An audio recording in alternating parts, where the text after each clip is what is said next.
principal ma'am, teachers, and all my dear students. Happy Republic Day once again.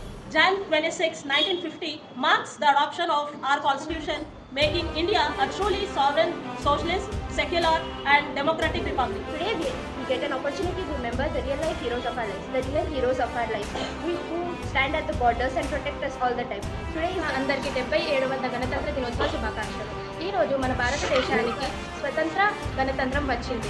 భారతదేశం 1950 జనవరి 26న స్వతంత్ర గణతంత్రం. आदरणीय प्रधानाचार्य महोदय, सम्मानित शिक्षकों और मेरे प्रिय साथियों, आज सभी को गणतंत्र दिवस की हार्दिक शुभकामनाएं. आज You have to be proud to be Indian. Feel for the soldiers and do something for their families. Government, everyone is doing. Let us also do. Spend some time with the family members who have lost their parents. అంటే doctor BR Ambedkar గారు 1948లో start చేసిన రాజ్యాంగాన్ని 1950 జనవరి 26న చట్టబద్ధంగా అది అమలులోకి వచ్చింది. मेरा मुल्क मेरा देश मेरा ये वतन, शांति का उन्नति का प्यार का चमन.